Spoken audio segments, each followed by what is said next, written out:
Jack kompaniyasida necha yillardan beri ishlab kelayotgan bo'lsa, Jack kompaniyasida qanaqadir iliqlik bor. Jack Technology Xitoy kompaniyasini strategik partneriga aylandik dunyoda. Hozirgi paytga kelib, Jack kompaniyasi baribir ishonchli, rasmiy do'konlarini ochdi. Butun viloyatlarda ochdi kerak bo'lsa. Fokus mijozda bo'lishi kerak. Mijoz nima xohlayapti? Xuddi shuni aytib o'tganimdek, produkt eng muhim, keyin servis eng muhimi, undan keyin narx turadi. Mana shu juda muhim narsa ekan. Men o'zim hech narsa bilmaydigan odamman, lekin shu bilib o'rganadi anaqa odam to'g'rimi hayoti davomida. Raspashovalka bilan averlokka farqini bilmaganman u paytda. Ochkilarni taqib olib, papiroslarni qo'yib olib, tikadigan amakilar ham Jack anaqasida tikuv mashinasidan ishlatishyapti. Bir noto'g'ri tikuv mashinasini olib qo'ysangiz, pulga tushasiz. Bu sizni to'xtatib qo'ymaydi. Birga bir bo'lsa bo'ldi deb puliga uchib, arzon mashinani olib qo'yib, mijoz etishda anaqa to'kirayotgan ekan. Va o'sha mijoz tanlayotgan mahsulot orqali o'zini biznesini yurg'izadi. Ya'ni o'sha оборудование orqali mahsulotini chiqaradi. O'zini brendini eng zo'r brend darajasiga yetkazmoqchi bo'lsa, u chiqazadigan mahsulotini yaxshi uskunada chiqarishi shart. Hammaga assalomu alaykum. Bugun Fashion Forum doirasidagi navbatdagi intervyuimizni manziliga yetib keldik. Jack O'zbekiston kompaniyasi haqida juda ham ko'pchilik eshitgan. Jack Technology butun dunyoda nomer 1 tikuv mashinalarini ishlab chiqarish kompaniyasi hisoblanadi va uni O'zbekistondagi bosh distributor kompaniyasining bosh direktori Oybek akani yonlariga keldik. Assalomu alaykum Oybek aka. Assalomu alaykum. Xush kelibsizlar. Taklif qilganingiz uchun rahmat. Birinchi navbatda aytib o'tishimiz kerak, Fashion Forumni 3ta mavsumida ham bosh homiylarimiz har doimgidek generalniy homiylarimiz Jack kompaniyasi hisoblanadi. Jack kompaniyasini 3 safardan beri, 3ta mavsumdan beri bosh homiylikka olib kelgan va tikuvchi va dizaynerlarimiz uchun eng zo'r takliflarni va tikuvchilik anjomlari bo'yicha va xususan tikuv mashinalarini eng zo'r takliflarini biz uchun faqatgina Jack bera oladi. Chunki Jack haqiqatda O'zbekistonda, nafaqat butun dunyoda, aynan bizga tegishli joyi baribir O'zbekiston hisoblangani uchun O'zbekistondagi tikuvchi va dizaynerlardan olgan odzivlarimiz bo'yicha baribir Jack har doim nomer 1. Chunki o'zim ham oddiy tikuvchi yoki dizayner sifatida Jack kompaniyasidan tikuv mashinalarini ishlatib ko'rganimda, boshqa tikuv mashinalari bilan farqini yaqqol ko'rganman. Bu birinchisi va ikkinchisi Jack kompaniyasida necha yillardan beri ishlab kelayotgan bo'lsa, Jack kompaniyasida qanaqadir iliqlik bor, qadriyat bor. Bu yerda faqatgina formalni shunchaki robotlar ishlamaydi-da, qanaqadir kirganingizda oddiy, katta, seryozni okalar hamchi iliqlik, mehribonlik bilan muomala qilishadi. Buni qanaqadir O'zbekistonda Xitoy kompaniyasini shu darajada iliqlik bilan olib kira olgansizlar, bu qadriyatni shakllantirgansizlar, Oybek aka. Buni birinchi navbatda siri nimada? Qanaqa qilib shu narsalarni talab qilasizmi siz komandangizdan? Qanaqa qilib umuman mana shu O'zbekistonga Jack kompaniyasini olib kirishni o'ylab, qanaqa bo'lib kelib qolgansiz bu jarayonga? Endi avvalambor rahmat sizga. Shu bizani ham mana bir necha yillardan beri ishonchli partnyorimiz va hamkorimiz va bizani mijozimiz sifatida shunaqa shakllanib kelyapti bizani munosabatlar va bizani mijozimiz sifatida mana shunaqa sizni qilgan e'tirofingiz biz uchun aslida bu katta sharaf biz uchun. Chunki biz shu narsaga o'zi intilamiz, lekin bilasizmi, shu mana oiladek iliqlik bor, boshqa bor deyapsiz. Ya'ni har bir oilada ham baribirga o'zini ichida nizolari bo'lishi mumkin, boshqa bo'lishi mumkin. Lekin shunga qaramay mijozlarimizni ko'zida shunaqa iliqlikni yarata olgan bo'lsak, bu bizani eng bosh maqsadimiz va shunga erishgan bo'lsak, biz juda ham xursandmiz bundan. Albatta, siz so'radingiz, bunga qanaqa nima qilasizlar? Albatta, biz shunaqa muhit yaratishga harakat qilamiz. Ya'ni o'zi jamoaning ichida ham bir ishchilarimiz bilan shunaqa muhitni ijod qilishga, ya'ni ishlashga harakat qilib kelamiz. Xodimlardan bilinib turadi-da, ular shunchaki o'zini prosta ishimni tez bajarib ketdi emas, haqiqatda yaxshi ko'rib ishini fanatlari ishlaydi-da. Ishligisini yaxshi ko'rib, sidqidildan, mehr bilan bajarishligisi bilinib turadi. Rahmat katta bunaqa maqtovlar uchun, lekin baribirga kamchiliklar har doim bo'ladi va biz shu kamchiliklarni nima deydi, bartaraf qilishga doim harakat qilamiz. o'zingiz Oybek aka qanaqa qilib umuman o'sha O'zbekistonda именно Jack O'zbekiston qanaqa qilib tug'ildi? Shu haqida ham qisqacha aytib bering. Endi uni tug'ilishi O'zbekistonda qanaqa qilib Jack boshlandi ishlash deydigan bo'lsangiz, albatta buni tarixi uzun bo'ladi. Men boshidan ishtirok etmaganman, lekin o'zimni bir yaqin do'stim bilan qilgan fabrikamiz bo'lgan. O'sha fabrikada endi xuddi investor sifatida o'zim ishtirok etgan bo'lsam, misol uchun to'g'risini aytaman, men распашивалка bilan overlockning farqini bilmaganman u paytda. Lekin ya'ni men bu kompaniyaga keyin meni bu kompaniyaga boshqaruvchi sifatida taklif qilishgan. Va albattaki anaqa Jack brendi O'zbekiston hududida undan oldin ham sotilib kelayotgan bo'lgan. Lekin shu bizni shu kompaniyaga kelishimiz bilan bog'liq bo'ldi. Taqdir shunaqa bo'ldiki, bir necha barobar biz o'sish qildik va Jack Technology Xitoy kompaniyasini birinchi o'rinda strategik partneriga aylandik dunyoda. O'zi misol uchun 250 tadan ortiq davlatda o'zini agentlari bo'lsa, misol uchun ulardan shu 14 nafari, maksimum 14 nafari bir qaysidir yilda 10 nafari strategik partner bo'ladi. Va biz shu strategik partnerga aylandik. Qilgan ko'rsatkichlarimizni brend marketing va hokazo bozordagi o'sha harakatlarimiz uchun. Va undan keyin mana 24-yilning oxirida biz bizni kompaniyani, ya'ni meni shu strategik partnerlar uyushmasini generalniy sekretariy qilib saylab qo'yishdi. Ya'ni O'zbekiston butun dunyo strategik partnerlariga xuddi generalniy sekretariy OON degan narsa bor-ku, ya'ni bosh kotibi. Shunaqa qilib bizni saylashdi. Endi biz o'zimiz hech narsaga qodir emasmiz. Har doim aytamiz, bizda shu jamoa bor bu yerda. Katta jamoani, siz aytgandek, katta jamoani mehnati, hatto shu katta jamoada kichkina bir ishchimizni ham men har doim aytib o'taman, o'sha nimadir qilgan bo'lsa, shu yerda ishtiroki bo'lsa, demak, uni ham anaqa mehnati bor bu yerda. Bu albatta juda ham katta jamoani mehnati bilan amalga oshirilgan. 15 yillar oldin masalan o'sha men o'zimni masalan faoliyatimni endi boshlayotganimda, agar bizga tikuv mashinasi kerak bo'lsa, ko'pincha bozorga borilardi. Bozorda har xil bitta magazin ham Jack'ni ham boshqa brendlarni sotishni boshlashardi. Bitta magazinda har xil brendlar sotilardi u paytda va u sotuvchilarga farqi yo'q edi. Siz Jack'ni olasizmi, boshqa markani olasizmi, ularga farqi yo'q edi. Shunchaki tikuv mashinalarini sotishishdi. Hozirgi paytga kelib Jack kompaniyasi baribir ishonchli, rasmiy do'konlarini ochdi. Butun viloyatlarda ochdi kerak bo'lsa va faqatgina Jack'ni olaman deb kelayotganlar o'zingizga murojaat qilsa bo'ladi, sizlarning rasmiy do'konlaringizga, to'g'rimi? Va hozirda bo'lishi mumkin-da, bozorda arzonroq, bu yerda qimmatroq degan narsalar bo'lishi mumkin. Aslida bitta joydan tarqaladimi tikuv mashinalari? Endi juda ham turli holatlar bor. Shunaqa holatlar borki, bu bitta biz olib kelamiz degan emas, ya'ni fabrikalar to'g'ridan to'g'ri o'zi sotib oladi. Sotib olganlar qayta sotib yuborishi mumkin mashinkasini. Shunaqa holatda har xil albatta holat bo'lishi mumkin. Lekin biz mana o'zimiz O'zbekistonga olib kelamiz. Biz respublika bo'ylab 30 dan ortiq shunaqa eksklyuziv do'konlar, ya'ni eksklyuziv do'kon degani siz aytib o'tdingiz, oldin do'konlarda har xil mashinka sotilgan bo'lsa, endi Jack brendining eksklyuziv do'konlari bor. Bu do'konlarda o'sha faqat Jack sotiladi. Misol uchun ko'rgazma uchun shunaqa poddelkalar hozir ko'p chiqqanda, ko'rgazma uchun bu poddelka deb ko'rsatish uchun boshqa narsani ham olib kelib qo'yishi mumkin, poddelka bo'lsa agar.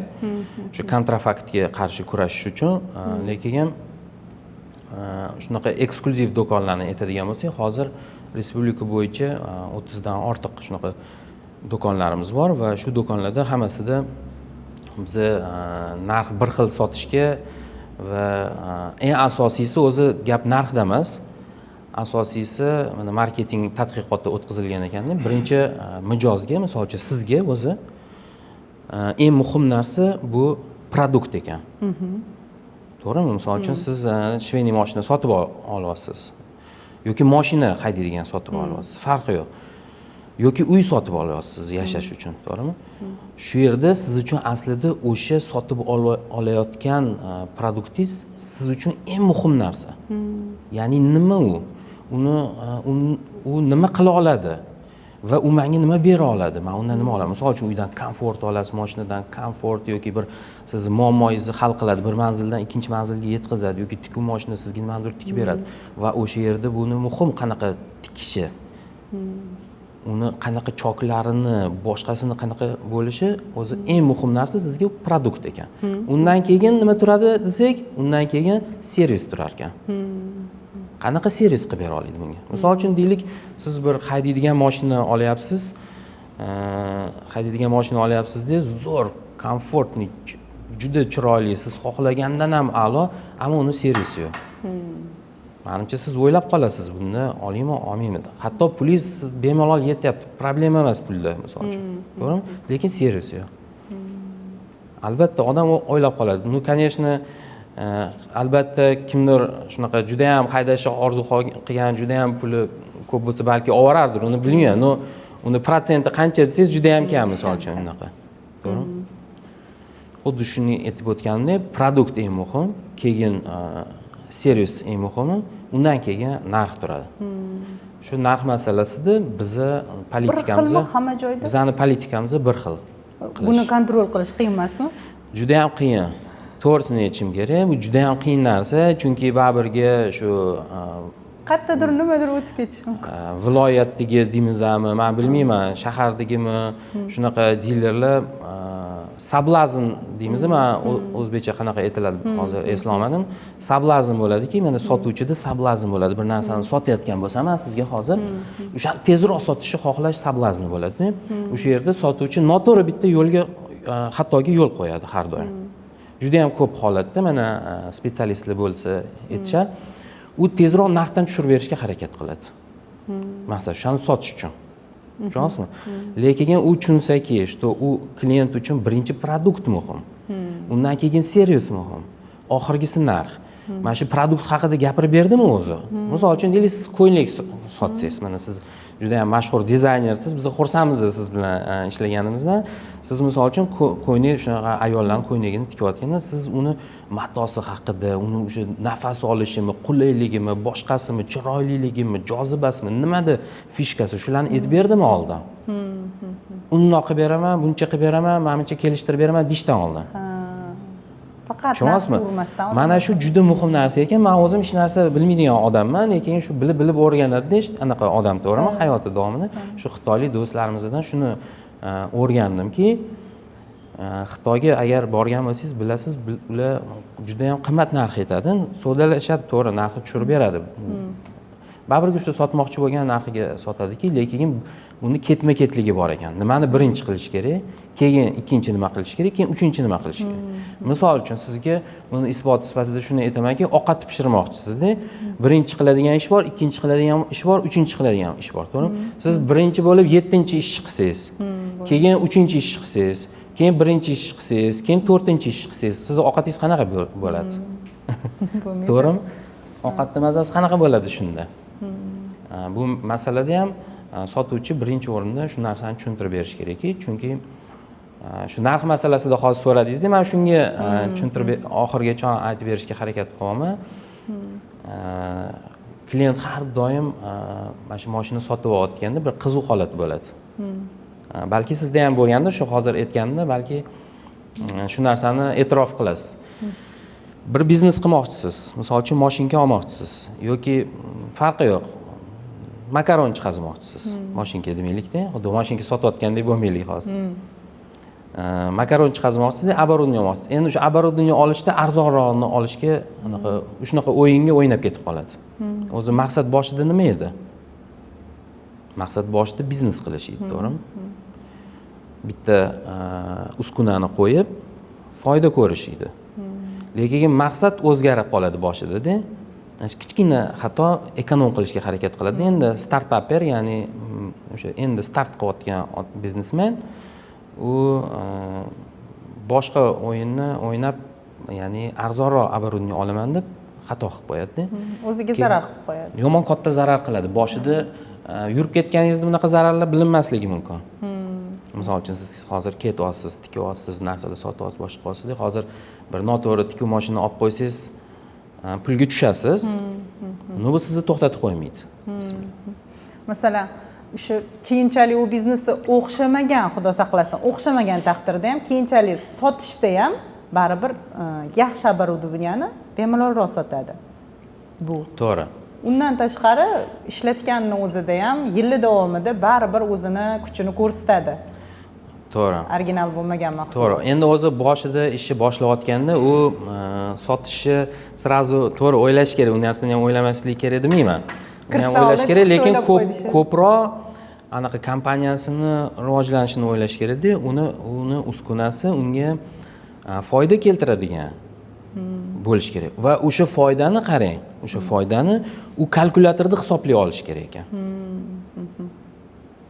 Bizda o'zbekchilikda shunaqa narsa bor, hamma narsa taxminan, lekin o'zi nech pul foyda keltiradi yoki nech pul zarar keltiradi degan nuqtada to'xtalmaydi, uni hisoblash bilinmaydi. Mana shu xitoylik shu narsani shu xitoylik do'stlarimiz shu narsani o'rgatishadiki, menga shu mashinkani foydasini hisoblab berishni bilishingiz kerak. Ya'ni siz hozir shu mashinani olasiz va u sizga nima beradi?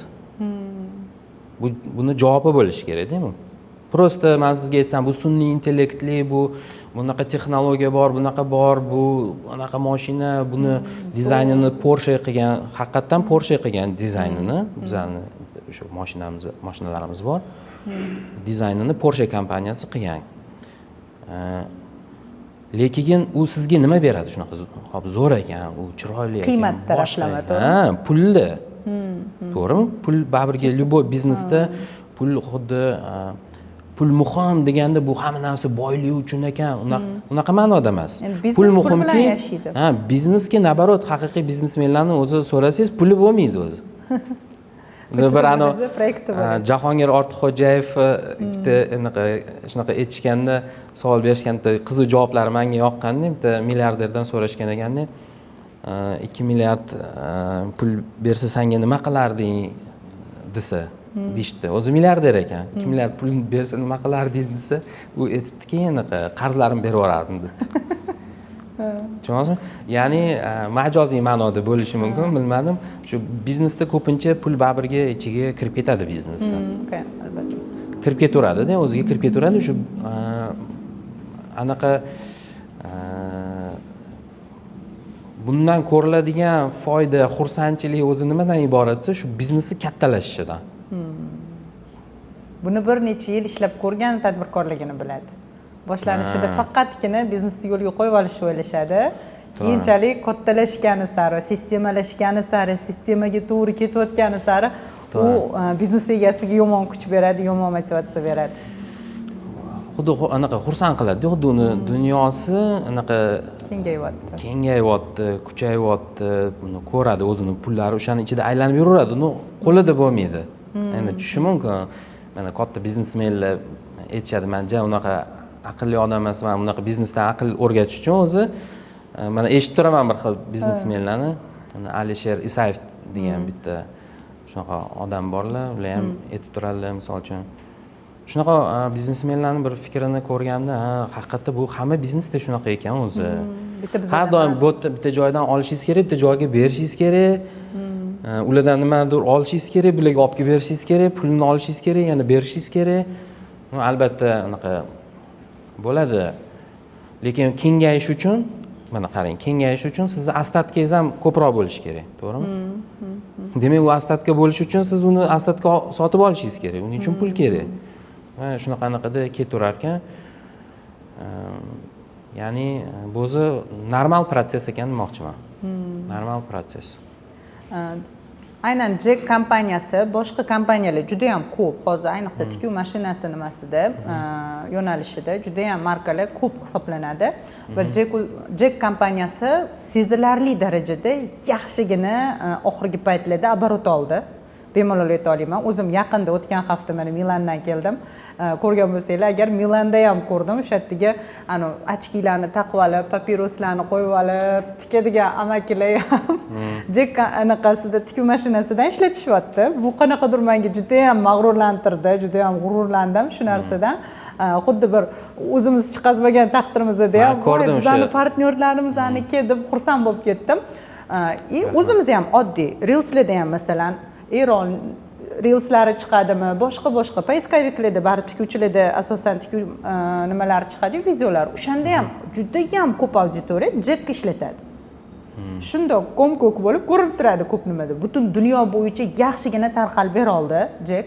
Bunda aynan Xitoy kompaniyasini asosiy siri nimada deb o'ylaysiz? Qanaqa u aynan shu tarqalish uchun maxsus qanaqadir tadbirlar o'tkazadimi, qanaqadir marketingoviy xod qiladimi? Nima ularning siri? Ular shunchalik shunga harakat qiladimi yoki prosta omadi kelib qoldimi? Yo'q, albatta omad o'sha sizni bunga qanchalik shijoat, qanchalik mehnat ajratayotganingizga ham bog'liq. Endi gapirsa buni gap uzun bo'lib ketadi-da endi. Men o'zi ko'rdim sizni o'sha Italiyada shunaqa qo'yganingizni, men juda ham xursand bo'ldim. Jack mana Xitoyda chiqqani bilan, shu egasi Xitoyda tug'ilgan inson, misol uchun farzandlari kimdir AQShda, kimdir Avstraliyada o'qiydi, boshqa endi milliardniy kompaniya bu. Va uni Italiyada ham ikkita zavodi bor. Italiya modalar shahri, butun dunyoda baribir markazi hisoblanadi. To'g'ri. Italiya. To'g'ri. Bu Turkiya emas yoki boshqa oddiyroq mamlakat emas-da, baribir Italiya. Jack Technology kompaniyasi Italiyada ikkita zavodni boshqaradi va Germaniyada bitta. Xitoyda adashmasam 8 ta va shu ilmiy tadqiqotlar instituti ham bor o'zini Jack kompaniyasini. U ilmiy tadqiqotlar alohida ishlab chiqarish nimasidan, korxonasidan tashqari. To'g'ri, kompaniya yiliga 25 million dollar ajratadi mana faqat tadqiqotlar instituti uchun. Tadqiqotlar instituti nima qilib beradi ularga? Endi tadqiqotlar instituti shu yangiliklarni chiqazib beradimi? Albatta, u yerda 1000 ga nafar yetakchi mutaxassislar faoliyat olib boradi bugungi kunda. Bu faqat Xitoydan emas, Germaniyadan ham bor, Fransiyadan ham bor, Italiyadan ham bor. Barcha davlatlarda, misol uchun arab davlatlaridan ham bor injener texnologlar, ular birga bosh qotiradi, har xil tadqiqotlar qilishadi, to'g'rimi? Tadqiqotlar har doim ham ixtiroga olib kelavermaydi. To'g'rimi? Misol uchun siz bir tadqiqot qilib kiyim tikib ko'rasiz, o'zingizga yoqmaydi, keyin bo'lmadi deb, misol uchun bo'lganmi shunaqa narsa? Yo'q, bo'lmaydi deysiz. Demak, bizga mana yangi kelayotgan modellarning hammasi chiqqunicha nechta provalniy proyektlar bo'ladi, to'g'rimi? Albatta, juda ham ko'p bo'ladi. Uruslarni chiqqunicha masalan, oxirgi chiqqan model. Mana misol uchun mana urusni aytdingiz, bu bizani bugungi kunda yagona umrbod garantiya beradigan mashinamiz hisoblanadi. Ya'ni o'sha elektron qismiga biz urusga bu Urus Lamborghini'ni Urus mashinasida, ya'ni внедорожники bor, Lamborghini'ni внедорожник yo'l tanlamas mashinasi. Bu ham mato tanlamas. Bu ham mato tanlamas mashina bo'lgani uchun shunaqa Urus qo'ygan va bunga biz umrbod garantiya beramiz va buni qilish uchun misol uchun mana shu 1000 nafar yetakchi mutaxassislarni 3 yildan ortiq qattiq mehnati va juda katta pullarni investitsiya qilinishi shu sabab bo'lib shunaqa zo'r overlock chiqarilgan. Biz bundan nima deydi, biz sotayotgan mahsulotimizni shunaqa zo'rligidan biz faxrlanib, bunga ishonib bemalol shunaqa gapiramiz va bizga bu yoqadi. Misol uchun men uchun juda ham maroqli va jamoamizda ham ko'pchilik shundan nima deydi, zavq oladi. Albatta oson emas, charchaymiz, boshqa qilamiz, lekin bizga yoqadi. Hozir Jack O'zbekistonni butun boya aytganimizdek viloyatlar bo'ylab ham rasmiy do'konlari bor dedingiz. Qanaqa ishlashadi ular? Sizlar bilan ishlashadimi? Masalan, viloyatdan turib qaysidir dizayner yoki tikuvchi o'zini atelyesini ishlab chiqarish korxonasini ochmoqchi bo'lganida, aynan Jack mahsulotini xohlashi mumkin. Toshkentdan buyurtma qilish kerakmi yoki bo'lmasam u yoqdagi magazinlar ham, do'konlar ham ishonchli hisoblanadimi? Jackka asosiy dilerlar hisoblanadimi? Albatta, bizani o'sha rasmiy dilerlarimizda bizani rasmiy dilerimiz degan belgi bor. Narx butun O'zbekiston bo'yicha bir xil. Bu nima uchun qilingan bu o'zi degan savol bersak to'g'ri bo'ladida. Misol uchun bizni mijozimizga yaqin bo'lish uchun. Bizni mijozimizga yaqin. Misol uchun deylik, Qashqadaryoda bir mijozimiz bor. Mana bizani ikkita magazinimiz bor. Bittasida o'sha Qashqadaryoda misol uchun Dilshod aka, bittasida Namoz aka ishlaydi. Ana o'sha do'kondan olishganda bizni mijozimizga Qashqadaryo mana bu yerda bir qadamli yo'l emas-ku, to'g'rimi? Agar biz Toshkentdan sotib o'tirsak, uni servisi haqida gapiryapman. Mana servis muhim deyapmiz, to'g'rimi? Produkt muhim, keyin servis muhim. U nech pulga olgani hozir uni qo'yib turaylik. Ana endi o'sha mijozimiz mashinani sotib olgandan keyin biz unga yaqin bo'lishni xohlaymiz. Ya'ni o'sha misol uchun deylik Namoz akadan sotib oldi, to'g'rimi? Uni borib bizani dilerimiz, ya'ni bizning do'konimiz u. U Toshkent emas-ku, unaqa emas. Toshkentga kelib o'tirishi shart emas. Albatta, biz o'sha yerga borib turibmiz o'zi. O'sha yerdan olish kerak. Bu ularning qulayligi. Keyin unga bir narsa masala bo'lsa, misol uchun deylik, tikuvchilar har doim ham bilmaydi-ku, qanaqa ishlatishi yoki ipini noto'g'ri o'tkazib qo'yishadi, ip ninasi sinadi, u bo'ladi, bu bo'ladi, keyin telefon qilishadi. Mashina buzilib qoldi. Mashina buzilmagan, misol uchun ip noto'g'ri o'tkazilgan bo'lishi mumkin yoki chelnok noto'g'ri qo'yilgan bo'lishi mumkin va hokazolar nastroykasida boshqasida masala bo'lishi mumkin. Shunda o'sha Namoz akaga telefon qilsa g'ir etib keladi mashinada. To'g'rimi? Qarab beradi. Endi u haqiqatda garantiya bo'yicha nimasidir kuygan bo'lsa, boshqa qilgan bo'lsa, birinchidan hamma do'konlarimizga biz o'sha platalarni qo'yib qo'yganmiz. Bir kunda, misol uchun Mercedes ham, Rolls-Royce ham buzilishi mumkin, to'g'rimi? Albatta. Uni seriyasida muhim anaqa narsa-da. Shuning uchun ham o'sha eng qo'rqadigan odamlarimiz qo'rqadigan narsa shu elektronik narsa. Odam aqli yetmasligi mumkin bo'lgan narsadan ko'proq qo'rqadi-da, baribir. Ayniqsa hozir oxirgi modellarda shunaqa chiqyapti-da. To'g'ri. Hozirgi yangi avlod tikuv mashinalar shu elektronlashib ketgan. Mana shu elektronlashib ketgan zamonda eng qo'rqadiganimiz shu elektron qismi kuyib qolsa, masalan uchun kompyuter miyasi kuyib qolsa nima bo'ladi degan savolga biz shunaqa javob berishga harakat qilamizki, tez almashtirib berishga. Endi yaqin bo'lish kerak uning. Yaqin bo'lishga. Mijozlarimizga yaqin bo'lishga. Hatto u Namoz akani misol uchun do'konida ishlamasa ham deylik, Qashqadaryoda misol uchun. Toshkentga yuborib, tez mana shu servis sentrdan o'zi kontaktlarni hammasini qilib, olib keltirib qo'yib beradi. Operativni ishlaydi. Operativni ishlash uchun. To'g'ri, kamchiliklar hamma joyda bor. Bizda ham kamchiliklar yo'q deb ayta olmaymiz. Kamchiliklar bo'lishi mumkin. Doim shuni bartaraf qilishga harakat qilamiz va bugungi kungacha shu Jack nima uchun ishonchli degan anaqa savol qo'yyapsiz-da va mana yaxshi savol berdingiz, Toshkentga kelib olish to'g'risida. Shu Jack o'zi buzilmaganidan o'zi buzilmaydi, o'zim ustanovka qilib olaman.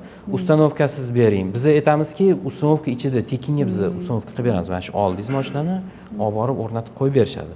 Biz ham ustanovkasini olib tashlang, kamroq qilib bering. Bizga shu anaqaga ketib qolinadiki,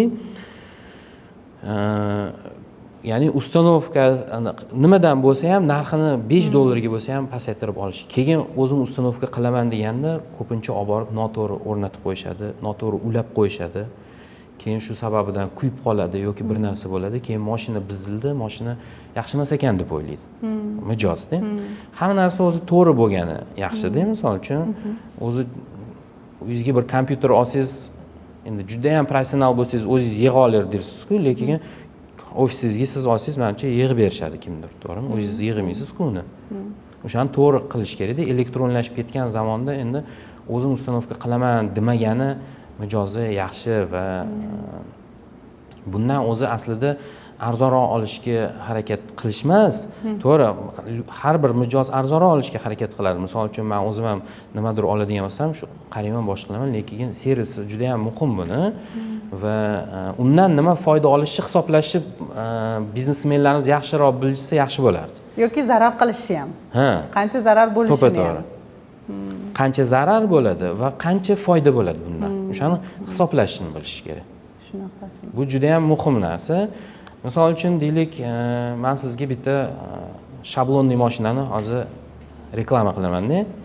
Siz eshitib ko'rasiz-da, men sizga nima aytib beryapman. Shablonli mashina prosta o'zingiz uchun tushunish uchun. Misol uchun deylik, sizda sexingiz bor. Bitta misol uchun zamok tikyapsiz yoki cho'ntak tikyapsiz, bu mashina bitta mashinani o'zi 3ta sizni tikuvchingizni bitta tikuvchiga almashtirib beradi. Ya'ni birinchidan tikuvchi kerak emas bunda, operator kerak. Operator. Hozir kvalifitsirованный tikuvchi misol uchun sexda $1000 gacha olayotganini bilamiz. Minimum taxminan $300. Ya'ni tikuvchilarning oyligi. O'rtacha 500 ga hisoblaylik. No 300 hisoblaylik. Men sizga 300 dan hisoblab bermoqchiman. Даже sizga anaqa интересный ko'rinish uchun. Ha, sizga интересный ko'rinish uchun. Hozir buni tushunib olasiz nima uchunligini. Endi 3 ta ishchingizga $300 dan berayotganingizda bitta ishchingizga bu degani 1 yilda $3600 beryapsiz degani, to'g'rimi? Bir yilda bitta ishchiga 3600 beryapsiz degani. Endi undan 3 ta. Ikkitasigacha. Ikkitasiga 7200. $7200. Endi bu mashinani taxminan, misol uchun men hozir bu fakt emas, detalini aytmayman, taxminan aytyapman. Va bu yerda dollarda aytishyapti deyishmasa kerak bizani tomoshabinlar, to'g'rimi? Ya'ni so'mdagi ekvivalentida aytolman deylik. Misol uchun mashina $7000 tursa, sizga ishni haligi 3 ta tikuvchingiz qilayotgan ishni ular standart qilmayotgan edi, to'g'rimi? Standart chiqmaydi-da. Mana nima uchun Hugo Boss bo'ladi, nima uchun Zara o'sha dostupniy fashion brend bo'lgani bilan dostupniy Zara, to'g'rimi? Xuddi Uniqlo'larga o'xshagan Zara nima uchun o'shanda ham mashhurlik qozonadi? Nima uchun? Chunki standart bor. 1000 ta narsasini olasiz, bir xil bo'ladi. Rioya etilishi kerak bo'lgan standartlari bor. Standart bor, tikilishida, boshqasida standart. Tushunasizmi? 1000 ta kostyumchikini olib qo'yasiz, shunaqa standartniy anaqa ko'rinish. Cho'ntaklar masalan, hammasida bir xil. Zamok, любой qiyin joyi. Bu shablonli mashina qiyin protsessni osonlashtiradi. Oson protsessni standartlashtiradi. Ya'ni sizda bir qiyin joyi bor, cho'ntak. O'sha 3 ta tikuvchingiz tikadi, misol uchun kimdir zakrepkasini qiladi, kimdir klapanini qo'yadi, kimdir tegini qo'yadi va hokazo. Bitta cho'ntak hosil bo'ladi-da, o'sha bitta narsada, kostyumdami, boshqalarmi. Va shuni birinchidan uzoq muddatda qiladi ular. Qarang. Keyin o'shalar ular tikkan 1000 tasini olasiz, 1000 xil bo'ladi. Chiroyli bo'lishi mumkin. Men sporlashmayman. Hozir tikuvchilarni yomonlayapti deb bizani tomoshabin qilayotganlar. Men tikuvchilarni juda ham hurmat qilaman. Juda ham chiroyli tikadi. Men aytayapman, $1000 kerak bo'lsa $2000 oladigan tikuvchilar ham bor. Aslida ularga ko'proq imkoniyatli, qulayliklar yaratilsa, ular kattaroq ishlar qila oladi-da. Faqatgina tikuvchi bo'lib qolib ketmaydi-da, kattaroq kompaniyani boshqaruvchisi bo'lar. Balki. Nimasini boshqaruvchisi? Endi u odamni o'zini anaqasiga bog'liq, nima deydi, qanaqa orzu qiladi, qanaqa harakat qiladi, o'zi sabablarga bog'liq-da. Alloh bu dunyoda hamma narsani bir sabablarga bog'laganki, hozir cheklanib ketdi. Mana shu shablon mashinasi endi qarang, sizga 1 yilda $7200 sizga ekonom qilyapti. 3 ta tikuvchingiz tikkandan ko'p tikyapti. U qancha? Va 3 ta tikuvchingiz tikkandan standart tikyapti. Qancha ishlab beradi u? U kollektsionaga 5 yilmi? U ishlayveradi. 1 yildan keyin o'sha pulini oqlab olgan bo'ladi va sizda turibdi, u yana ishlayapti. Ha, shu tomoni bor-da. O'zida uni anaqa dazmoli bor, lazeri bor, misol uchun kesadi, ham tikadi, ham operatorga ishlash uchun material qo'yadi, uni dazmol qilib chiqib cho'ntakda bundoq qo'yish kerak bo'lgan joyini u anaqasi ya'ni vakuumi tortib turib shunaqa yordam beradi. Endi uni ko'rsatib berish kerak. Uni prezentatsiyasini hozir qisqa aytmoqchimanki, biznesmenga nima muhim o'zi? Mana u yerda pulini qayerda qidirish kerak. Bizani biznesmenlar pul foydani marjada qidiradi. Buncha qo'ysam buncha bo'ladi, to'g'rimi? Xitoylik do'stlarimizni ular effektivnostni oshirishga harakat qiladi. Effektivnost bu degani bu samaradorlik degani. Samaradorlik degani mana 3 ta tikuvchingiz kam tikyotgandi, ham sizga qimmat tushyapti, keyin siz uncha qo'yib sotayotdingiz va hokazo. Endi bu ham ko'p tikyapti, ham standart tikyapti. O'sha Zara'ni kim kerak bo'lsa, Christian Dior'ni anaqasida tikyapti. To'g'ri, endi Christian Dior tiksa, shoshilmasdan nimadir qilardir, balki ruchnoy работа o'zi tsenitsa qiladigan narsalar bo'ladi. U boshqa masala-da, lekin tikadigan joyini, misol uchun, 100% unaqa standartda tikib beradi va juda ham chiroyli bo'ladi va tadbirkorga bu muhim, samaradorlikka hisobiga foyda ko'rish bu juda ham muhim narsa. Demak, sizlar mijozlaringizga, ya'ni korxona egalariga faqatgina narx tanlama qimmat mahsulotlarni emas, balki yechimlarni taklif qilasizlar. Albatta, Jack kompaniyasi mana ko'pchilik o'ylaydi, bu faqat tikuv mashina chiqazadigan kompaniya deb o'ylashadi. Jack kompaniya o'zini resurslari bo'yicha, o'zini masshtabi bo'yicha dunyoda unga teng keladigan kompaniya yo'q hozir. Nima sababda boya so'radingiz? Tikuv mashinalari yo'nalishidami yoki boshqa yo'nalishlarda ham? Yengil sanoatda mana shu tikuv fabrikasini to'liq yechimida, ya'ni uni siryo kirib kelishdan boshlab skladirovaniyasi bormi, avtomatizirованный skladirованиялар, bu fabrikani boshqaruvchi softwarelar, ya'ni programmniy обеспечениялар, o'zbekchada nima deyiladi? Programmniy обеспечение shunaqalargacha taqdim qiladi. Ya'ni men Xitoyda ko'rganman, искусственный intellekt boshqarayotgan fabrikani. Mana tushunyapsizmi? Mana bu kelajak. Kelajak уже bugun biz ko'rdik. Misol uchun bu kompaniyada men boshqaruvchiman. U yerda искусственный intellekt boshqaryapti fabrikani. Ya'ni mato zakaz qilyapti, mato kelyapti, robotlar o'sha yuribdi, olib kirib beryapti, bichib qo'yapti. Endi odamlar ham ishlayapti. Bo'yatganingizda operatorlar-da ular. Operatorlar ishlayapti. O'sha programmniy обеспечениеda aytishniklar va boshqalar ishlaydi u yerda.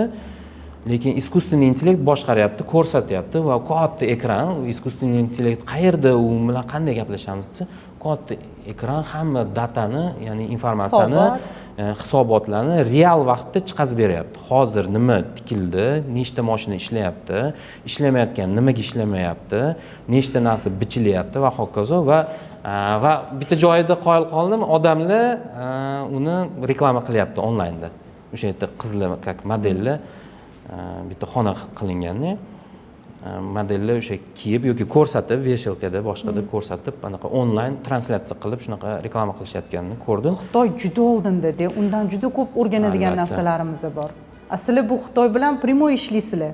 Oxirgi paytlar ko'p hamkorlik qilganimizda shu narsaga amin bo'ldimki, sizda ham hozir biznes egalarida определённый qanaqadir vaqt keladi-da.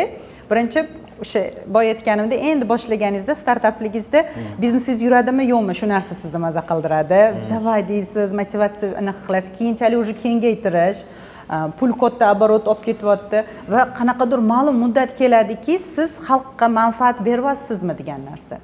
Xalq rivojlanishiga, bo'lmasam o'sha nima hissamni qo'shdim o'zimni, prosta faqatgina pul topish uchun ishlayapmanmi degan ma'no keladi-da. Oxirgi paytlar ancha yillardan beri ishlayotganimizda shu narsaga amin bo'ldim. Qaysidir dizaynerlar zo'r proyektlar qilsa, bo'lmasam sizga pul taraflama hech qanaqa foydasi yo'q sizlarga, lekin sizlarga o'sha narsa ham zavq beryapti-da. Sizlarning partnyorlaringlar, sizlarning mijozlaringlar katta korxona ochayotgan, juda ham butun dunyoga eksportini qilayotgan mijozlaringlar haqida gapirib beruvdingiz. Ular haqida ko'zingiz yonib aytberasiz va boshqa xodimlaringlar ham shunaqa qanaqadir faxrlanish bor-da va shu jarayonni o'zi ham maza qilayotgani bilinadi-da, maza qilayotganingizda. Va gap kelganda o'sha mijozlar haqida ham gaplashaylik. O'zbekistonda juda ham kuchli korxonalar bor. Hattoki bekinib ishlaydigan, o'zini unchalik katta ko'rsatmaydigan va juda ham chet elda zo'r brendlarni, zo'r liniyalarni qo'yib qo'yishgan. Ular haqida mayli otini aytmasangiz ham ozgina ma'lumotlar bering. Biz uchun, bizdagi dizaynerlar uchun ham motivatsiya bo'lsin. O'zbeklar juda ham ko'p narsaga qodir-da. To'g'ri, jahon bozorlarini ishg'ol qilgan shunaqa bizani nafaqat dizaynerlarimiz, balki shunaqa fabrikalarimiz bor. Hatto Fransiyaga custom shim eksport qilayotganlarni bilamiz. Bu просто lol qolish mumkin bo'lgan narsa. Amerika Qo'shma Shtatlariga ham, Germaniyaga ham, Turkiyaga ham, Rossiyaga ham, mana Namanganda shunaqa fabrikalarni bilamiz. Detskiylarni eksport qiladiganlarni bilamiz. Paxtamiz zo'r bizada. Bizani o'zi uchredитель kompaniyamiz bor, Irodat kompaniyasi. Ular ham turli xil tuman shunaqa uniformalardan tortib kepkalar bormi, ko'ylaklar bormi, boshqalar bormi, shu dunyoga eksport qilayotganda biz xursand bo'lamiz bu narsadan. juda ham yaxshi narsani aytdingiz boya. Odamga shu o'zi nima uchun biznesmen o'zi nima qiladi, uni motivatsiyasi shu pulga baribirga bir tochkaga kelganda shunaqa bo'ladi biznesda dedingiz. Albatta odam o'zini o'sha bashariyatga, insoniyatga foyda keltirayotganidan zavq olish kerak.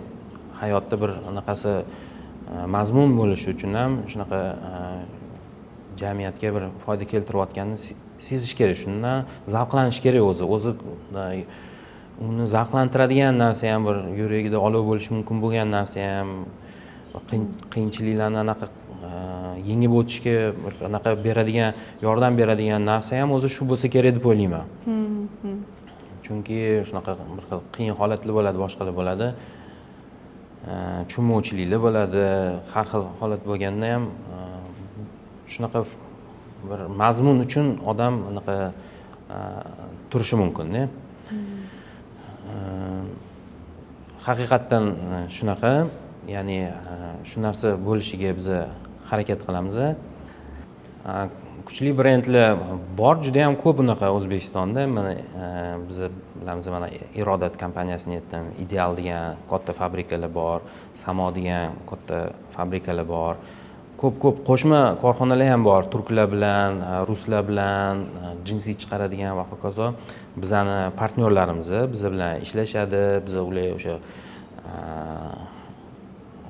sharoitlarni qilib kerak bo'lsa o'ziga primoy postavkalar ham qilib beramiz Xitoyda. Aytayotganman, bu texnologiya, yuqori texnologiyali modellaringlarni ham birinchilardan ulab olishsa kerak, to'g'rimi? Albatta, shunaqa fabrikalar bor. Farqi yo'q, ular hozir mashina planlashtiryaptimi yo'q, biz yangi оборудование kelayotganda, misol uchun mana shunaqa искусственный intellekt hozir bizda bitta mashinka chiqqan, boshqa mashinalarga nisbatan 80% ga kam ip uzilishi. Ya'ni ip uzilib ketishi 80% ga kam boshqalarga qaraganda. Bu ishchi kuchini ham ekonom qiladi. Albatta, samaradorlikni oshiradi. Boyaga aytganim, samaradorlik. Ya'ni u ip uzilsa nima qiladi? To'xtaydi. To'xtagandan keyin ipni chiqazadi, uzib tashlaydi, o'tkazadi, keyin uni test qilib ko'radi. To'g'ri, mahsulot sirasi tikib yubormaydi-ku. Uni test qilib ko'radi. Shu narsalarga vaqt ketdi endi. Haliga to'xtab qoldi. Endi qo'li kelishgan edi, to'xtagandan keyin qo'l chiqib ketadi, to'g'rimi? Shunga ketadigan vaqtlarni u ekonom qilish hisobiga samaradorlikni oshiradi. Korxonalarda bu seryozni farqni berib qo'yadi, to'g'rimi? Bu katta faktor bu. Samaradorlik boya aytdim, foydani emas, uni marja uchun emas, samaradorlikni oshirish uchun ishlash kerak. Samaradorlikni o'sha oshirib qo'yganda hech narsa qolmadi deganda ham, boshqa qilganda ham hali ko'p narsa bo'ladi. Misol uchun brend marketing bor, uznavayimiz bor, u bor, bu bor. Shu narsalarga e'tibor qilish kerak. Lekin bizda ko'p shu tijoratchilarimiz ham, boshqasi ham narsa sotayotganda bir-birini sindirishga harakat qiladi. Men aytkim keladi deb, baraka topkurlar, do'stlar. Segmentlar ko'p, to'g'rimi? Misol uchun kiyim sohasida ham, to'g'rimi? Dostupniy segment bor, o'rta bor, premium bor va hokazo ketaveradi. Ani individualniy anaqalar bor. Shu dunyoda bitta kiyim tikadiganlar misol uchun bor, to'g'rimi? Men bilaman, Stefano Ricci bir yil sotilmagan kiyimlarni yoqib yuboradi. Uni brend xodi bu. To'g'rimi, yo'qmi? No, brend xodi. Xolasiz siz ham o'zi uchun zo'r tanlagan. Misol uchun o'zini mijozlarini anaqasini u aniq xohishini bilib o'shani udovlетворить qilgan bu. Stefano Ricci kiyadigan odamlar bunni eshitib, Stefano Ricci ular olib bo'lgandan keyin qolgan kiyimlar yoqib yuborganini eshitib, qanaqa anaqa qiladi, misol uchun, to'g'rimi? Shundan zavqlanadi yo mag'rurlanadi, boshqa. U kerakmi yo'qmi? U boshqa masala, misol uchun, to'g'rimi? Lekin u o'zining mijozlarini xohlayotgan narsasini topib qarang. O'sha narsani udovlетворить qilib qo'ygan. Zilonnani qo'yib qo'ygan bo'ldi. Va unga misol uchun qo'l kelgan bu narsa. Endi biz ham o'rganishga harakat qilaman-da shu anaqalarni, chunki kiyim sanoat, kiyim sohasi baribirga o'sha qalam sohiblari bu yerda dizaynerlar bo'ladi, xudojniklar, ular birinchi chizadi, nimani faraz qiladi, ixtiro qiladi-da, hali aytgandek qaysidir uspeshniy bo'ladi, qaysidir uspeshniy bo'lmaydi. Mijozlaringizdan kelib chiqib ham, demak, shunaqa kuchli kompaniya yarata olgan va mahsulotlarini chet ellarda, xususan va shu faqat O'zbekistonda emas, butun dunyodagi zo'r davlatlarda Yevropalarga eksport qiladigan baribir mijozlaringiz, partnyorlaringiz borligi uchun ham bu taraflama bilimlaringiz ham borligi bilinib turibdi-da. Rahmat. Endi bilimim ko'p emas-ku, harakat qilaman hammadan shu nimadir o'zi kuzatib boshqa shu masalan hozirgi paytda aytib o'tgan sizni partnyorlaringiz, mijozlaringiz borku, o'sha butun dunyoga zo'r mahsulotlarni eksport qilayotgan va o'zini plankasini juda ham zo'r tarzda tepada olib turganlar. Ularni siri nimada deb o'ylaysiz? Masalan, ulardan tashqari juda ham minglab oddiy korxonalar bor, shunchaki boya aytganingizdek faqatgina marjaga fokus qaratib yoki bo'lmasam raqobatchisiga fokus qaratib, o'zi bilan o'zi raqobatlashib, kattalasha olmay, ya'ni katta оборотga chiqa olmay, yaxshilasha olmay, rivojlana olmay qolayotgan kompaniyalardan farqi nimada ularni? Ularni farqi, endi men unaqa biznesmenlarga juda maslahat berishga o'zim unaqa katta biznesmenman deb o'ylamayman boshqa-ku, lekin o'zimning fikrimni aytaman. O'zi любой biznes mijozga orientirованный bo'lishi kerak. Bo'ldi, shunda tugash kerak hammasi. Ya'ni tugash kerakki, uni hamma ishlashidan maqsad, hamma ishchilarini muhit bormi, boshqa ko'rinish bormi, hamma narsada. Bu hech bir narsa yo'qki, mijozga taalluqli bo'lmagan. Misol uchun, bizning ofisda misol uchun endi hozir hamma narsani zo'r qilib qo'yganmiz deb ayta olmaymiz-ku. Nima qilayotganda, misol uchun shu mahsulotda ham hamma narsada mijozga yoqadigan, mijozga orientatsiya, ya'ni fokus mijozda bo'lishi kerak. Mijoz nima xohlayapti? Ya'ni hozir mana Xitoy tili, Xitoylik do'stlarimizning anaqasi bilan, videniyasi bilan, qarashi bilan aytganimizda, hozir shaxsiylashtirish erasida biz.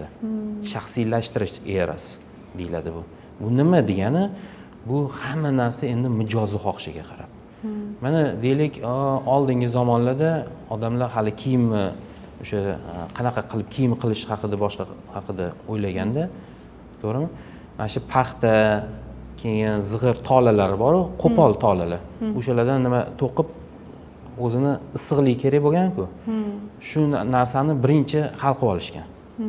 Endi u qo'pol bo'lgan, to'g'rimi? Anaqa qo'pol tola bo'lgandan keyin inson tanasiga yoqmaydi boshqa va komfortga qarab ketishni boshlagan. O'shandan boshlab. Keyin yung chiqarilgan, yungdan mato, sherst deymiz. Mana Italiyani gapirdingiz boya, Italiyada eng zo'r shu kostyum shimlar boshqalar yozda kiyadigani ham sherstdan bo'ladi. Shunaqangi sherst bo'ladiki, что odam uni kiyib maza qiladi, to'g'rimi? Sherst chiqdi, keyin komfort chiqdi. Endi bugungi kunga kelib turli tuman high-tech matolar bor, g'ijim bo'lmaydigani bor, boshqa bor, hazillashib nevidimkasi ham bor deyshadi. Shunaqa mato turlari ko'payib ketganda, matoni turlari ko'payib ketdi. Искусственный, ekopolimerli, boshqali, neftdan olingan mahsulotlardan qilingan materiallar, tolalar, boshqa. Turli tuman anaqasi matolarni turi ko'payib ketib qoldi. Endi turli tuman ko'payib ketgandan keyin shu zakazchilar ham shaxsiylashtirilgan, to'g'rimi? Kimdir oq bo'lsin deydi, kimdir qora bo'lsin deydi. Kimdir anaqa fasoni bunaqa bo'lsin deydi. Bunaqa koja kelib turib, keyin bunaqa cho'ziladigan material bo'lsin, yo to'r bo'lsin deydi va hokazo. Turli tuman shu shaxsiylashtirish erasi deyilgan. Oldin o'sha paxta bilan haligi sintetikami? Yo'q, qo'pol natural tolalar,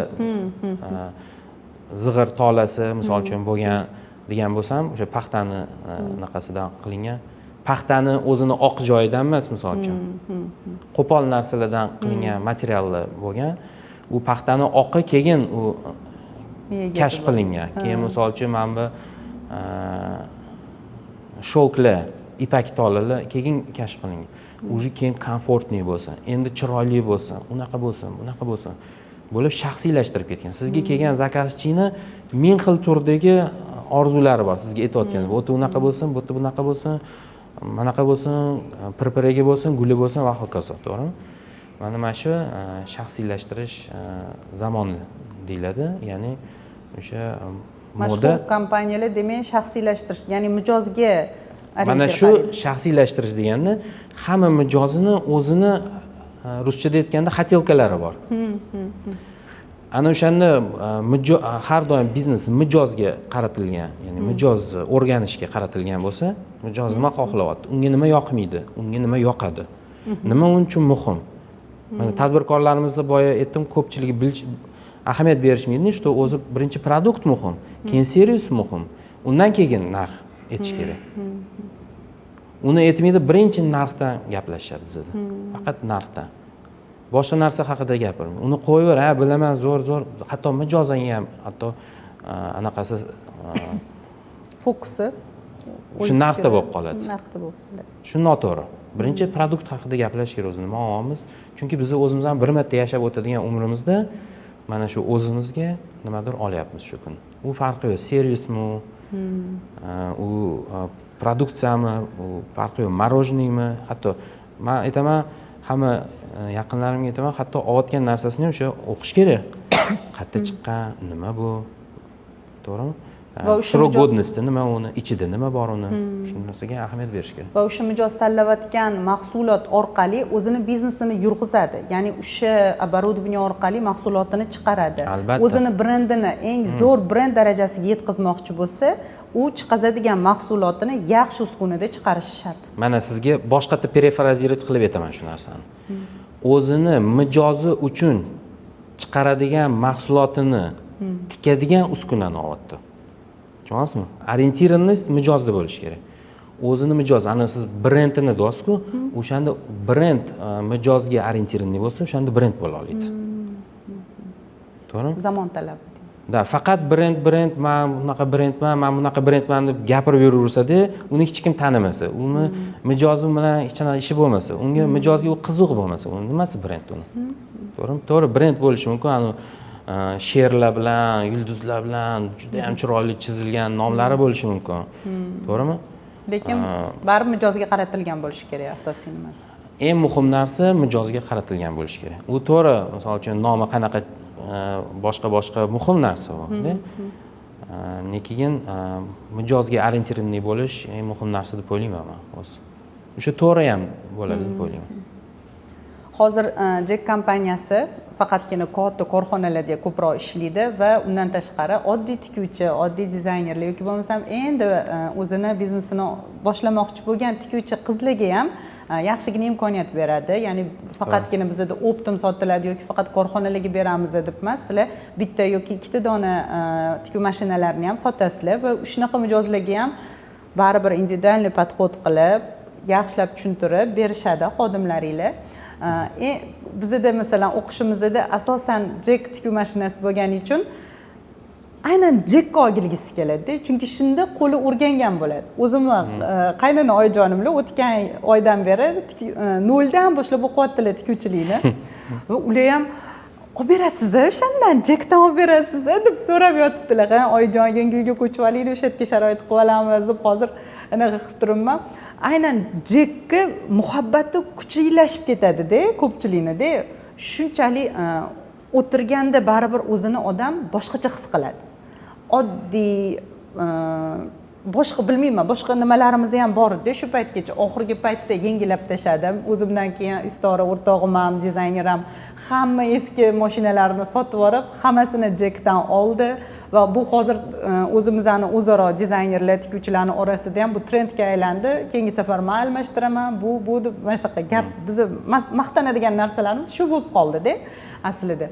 Va Jack haqiqatda mana shu iliqligiga deysizmi, просто tak men odamlar yaxshi ko'radi, bu o'zini brend sifatida ko'rsata oldi deb o'ylardim. Lekin hozir mana suhbatdan keyin shu narsaga amin bo'ldim. Buni tagida ancha mehnat yotadi. Buni tagida juda ham katta mehnat bor, juda ham ko'p odam.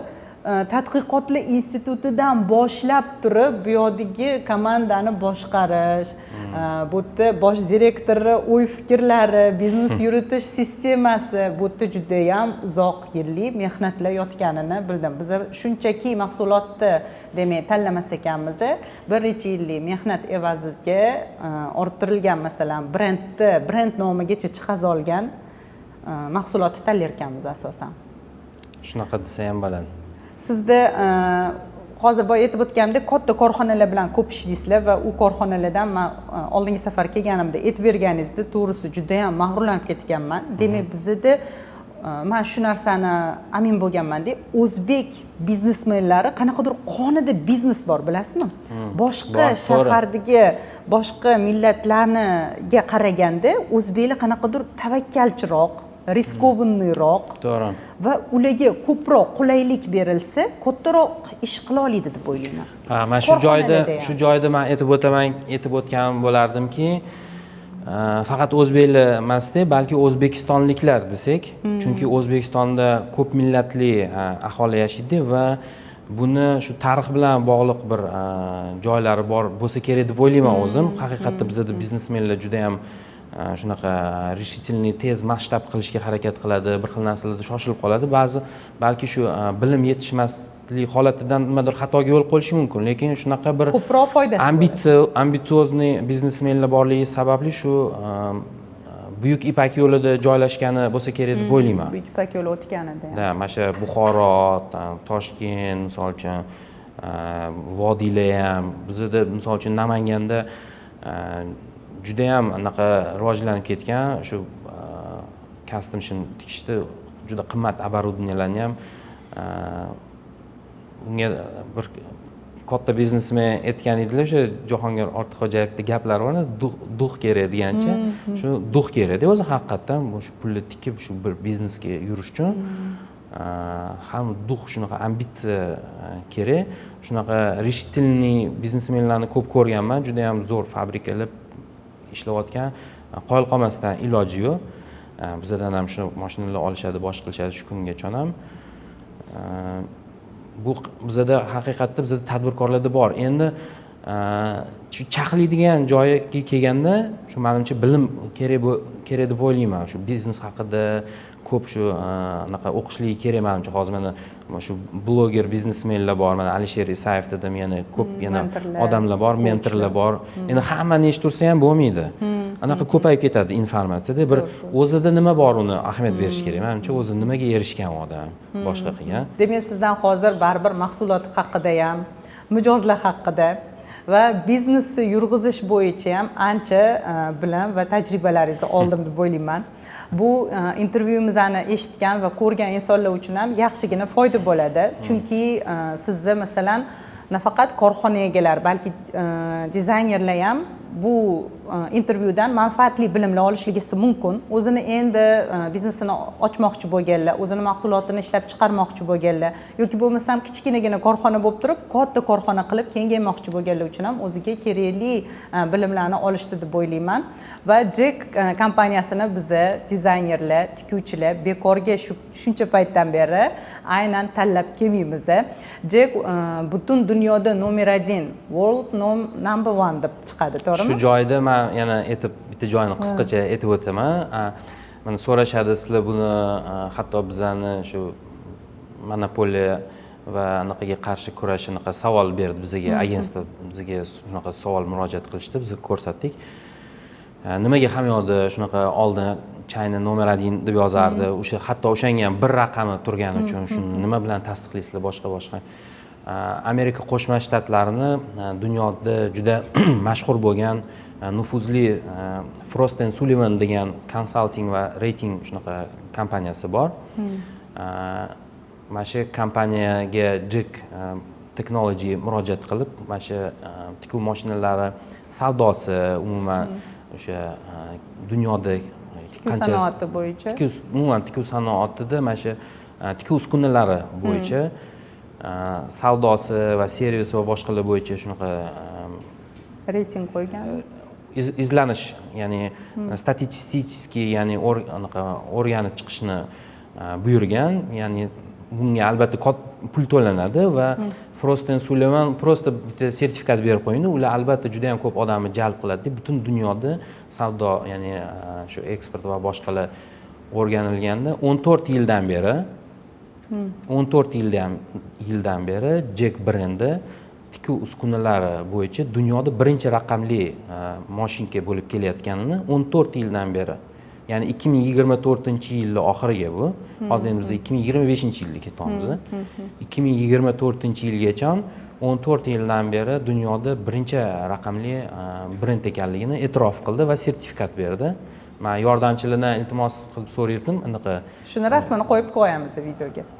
Rasmini Mametda mana ko'rishingiz mumkin deymizmi yoki bizning ofislarimizda o'sha boya respublika bo'yicha hamma magazinlarimizda bor, shuni ko'rishligi mumkin. U yerda o'sha ссылка ID nomeri buni boshqalar bor kirib tekshirishi boshqa qilishi mumkin. Endi bu nima uchun aytiladi o'zi desak, misol uchun faqat number one bizni maqtanish uchun emas u. Eng zo'ri, eng arzoni, yo'q. Bu degandagi просто tak aslo. Dunyoda nomer 1 degan gap emas bu. Yo'q, bu faqat maqtanish uchun aytiladigan narsa emas. Bu yoqda ham klient orientirованность bor, ya'ni mijozga orientirlashish borki, mijoz adashmasinki, dunyoda sizga o'xshagan endi tadbirkorlik qilmoqchi bo'lgan yoki tadbirkorlik qilib kelayotgan odam har doim o'rganib chiqadi, to'g'rimi? Produktni o'rganadi, servisi bormi yo'qmi o'rganadi, keyin sotib oladi u. Ana shunaqa o'rganib chiqishlar natijasida eng ko'p tanlangan mashina bugungi kunga kelib 14 yildan beri Jack brendi bo'lib kelyapti degan ma'noni bildiradi. Lekin bu aslo boshqa brend yomon yoki boshqa brend qimmat yoki arzon, biz unaqa narsadan yiroqmiz. Biz unaqa narsadan yiroqmiz va hech qaysi brendni biz yomonlashni, bir narsa aytishni, ular haqida yomon deyishni xohlamaymiz. Bu shunchaki o'zini statusini bergan. Ya'ni Jack uchun berilgan status. U faqat klientiga, o'zini mijoziga, Jack brendi aytayapti, o'zini mijoziga meni senga o'xshagan 14 yildan beri eng ko'p dunyoda senga o'xshagan tadbirkor tanlab kelmoqda. Sen ham adashma deb o'zini mijoziga aytayapti, potensial mijoziga. Endi u mijoz nimani tanlashi unga bog'liq albatta. Xohlaganini tanlaydi. Shunaqa. Jack bekorga butun dunyoda nomer 1 emas, butun tikuvchilar, dizaynerlar bizni bekorga tanlamaymiz va O'zbekistondagi mashhur, juda ham yirik va chet elga o'zini zo'r mollarini eksport qiladigan korxonalar ham bekorga Jack tanlamaydi. Buni bugungi intervyumizdan bilib olishingiz mumkin. Hamma ma'lumotlar fakt sifatida keltirilgan va sizlarga videolarimizga ilova qilib barcha sertifikatlarni ham ko'rsatib bordik. Buning uchun Oybek aka, sizga katta rahmat bugungi ma'lumotlar uchun. Juda ham ma'lumotga boy va faktlarga boy intervyu bo'ldi. Har bitta tikuvchi, dizayner yoki bo'lmasam ishlab chiqarish korxonasi egasi uchun yaxshigina ma'lumotlar va tajribalar beradigan intervyu bo'ldi. Sizga ham rahmat. Fashion forumga biz faqat omad tilaymiz. Ayniqsa shu yosh boshlayotgan dizaynerlar xudoni polaponchada endi harakat qilib kelayotganligi bizni boshlanish nuqtasida shu yordam juda muhim. Biz bilan qo'llab-quvvatlaymiz, ijodlariga omad tilaymiz va haqiqiy o'zi shu sanoatni dvigateli shu dizaynerlar bo'lishini ularga eslatib o'tamiz.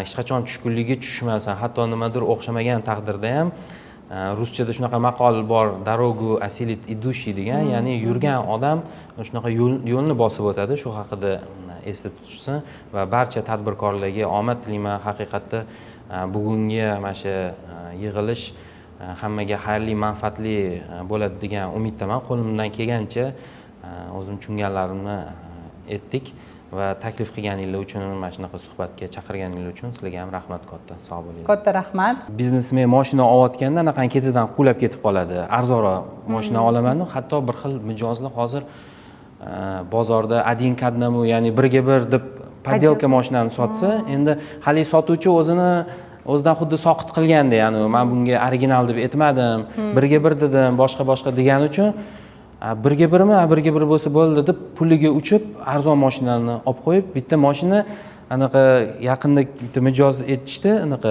to'kirayotgan ekan. Podelka mashina olganda, tushunyapsizmi? Podelka mashinani olgan, u buziladi, u boshqa qiladi, o'ziga o'zi, ya'ni nima qilmoqchi edi? Endi nima qilmoqchi, qarang.